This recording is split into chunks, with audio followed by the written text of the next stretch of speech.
नमस्कार. आपण नेहमी ऐकतो की सहकारी संस्था म्हणजे ग्रामीण भारताच्या विकासाचं इंजिन. पण खरंच असं आहे का? ह्या संस्था शेतकऱ्यांचं आयुष्य नेमकं कसं बदलतात? चला, आज ह्या सगळ्या प्रश्नांची उत्तरं अगदी सोप्या भाषेत समजून घेऊया. आजच्या या प्रवासात आपण काय बघणार आहोत? सगळ्यात आधी या संस्था म्हणजे काय हे समजून घेऊ. मग साखर आणि दूध क्षेत्रात त्यांनी काय कमाल केलीये ते पाहू. त्यांच्यासमोर सध्या कोणती आव्हाने आहेत, त्यावर उपाय काय आणि या सगळ्या प्रवासात त्यांचं भविष्य कसं असेल यावरही एक नजर टाकूया. चला तर मग आपल्या पहिल्या भागापासून सुरुवात करूया. आणि ही सुरुवात होते एका अशा मूलभूत प्रश्नापासून जो वर्षानुवर्षे प्रत्येक शेतकऱ्याला सतावतोय. याचं उत्तर ना बहुतेकदा दलालांच्या आणि मध्यस्थांच्या एका मोठ्या साखळी दडलेलं असतं. पण याच समस्येवर एक जबरदस्त उपाय समोर आला, आणि तो म्हणजे सहकाराचं तत्व. आता यामागची मूळ कल्पना अगदी साधी आणि सरळ आहे. शेतकऱ्यांनी एकत्र यायचं, आपला कच्चा माल स्वतःच प्रोसेस करायचा, त्याची किंमत वाढवायची आणि त्यातून जो काही नफा होईल तो सगळ्यांनी मिळून वाटून घ्यायचा. हे मॉडेल 4 सोप्या टप्प्यांमध्ये कामतं, पण याचा परिणाम खूप मोठा आहे. यामुळे होतं काय की मधली सगळी दलाली संपते आणि ताकद थेट शेतकऱ्यांच्या हातात येते. आणि इथेच खराब बदल घडतो. शेतकरी फक्त शेती करणारा राहत नाही, तर तो स्वतःच्या मालाचा मालक आणि एक उद्योजक बनतो. बरं, ही कल्पना तर छान आहे, पण प्रत्यक्षात ती यशस्वी झाली का? याचं उत्तर आपल्याला 2 प्रमुख क्षेत्रांमध्ये मिळतं, जिथे या मॉडेलने अक्षरशः क्रांती घडवून आणली. एक म्हणजे साखर आणि दुसरा म्हणजे दूध. सहकारी साखर कारखान्यांचं यश फक्त साखर बनवण्यापुरतं मर्यादित नाहीये. त्यांचं खरं यश हे आहे की त्यांनी गावांची अर्थव्यवस्थाच बदलून टाकली.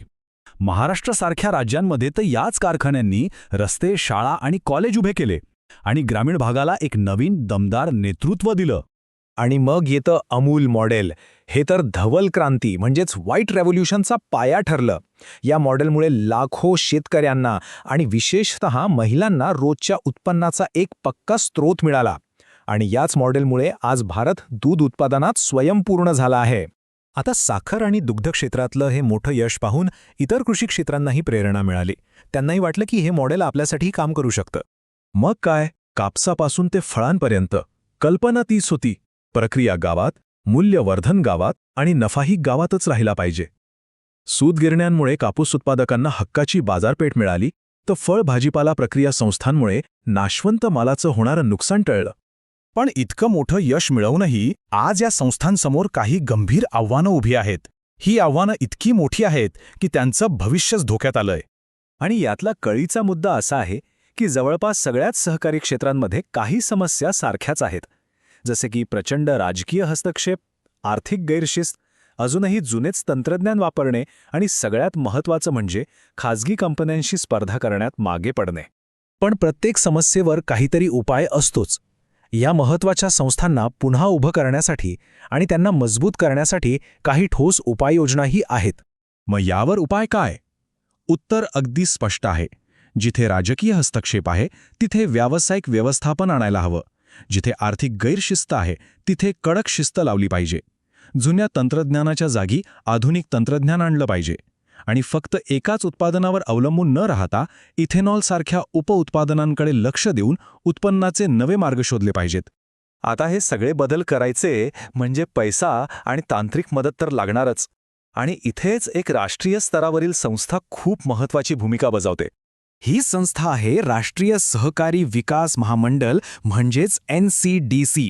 सोप्या भाषेत सांगायचं तर ही संस्था सहकारी संस्थांना आधुनिकीकरण करण्यासाठी आणि स्पर्धेत टिकून राहण्यासाठी लागणारा आर्थिक आधार पुरवते. NDCC वेगवेगळ्या योजनांमधून थेट भांडवल पुरवते. मग ते एखाद्या संस्थेला नवीन मशिनरीसाठी कर्ज देणं असो किंवा इथेनॉलसारखा नवीन प्रकल्प सुरू करण्यासाठी मदत करणं असो. एवढंच नाही तर युवा सहकार सारख्या विशेष योजनांमधूनही NDCC प्रत्येक पावलावर आर्थिक मदत करते. आणि हे सगळं आपल्याला एका शेवटच्या आणि महत्त्वाच्या प्रश्नावर आणून सोडतं की बदलत्या काळात, बदलत्या अर्थव्यवस्थेत ही सहकारी चळवळ स्वतःचं महत्त्व टिकवून ठेवू शकेल का? ती स्वतःला व्यावसायिक आणि आधुनिक बनून ग्रामीण विकासाचे इंजिन ही आपली ओळख भविष्यातही जपू शकेल का? याचं उत्तर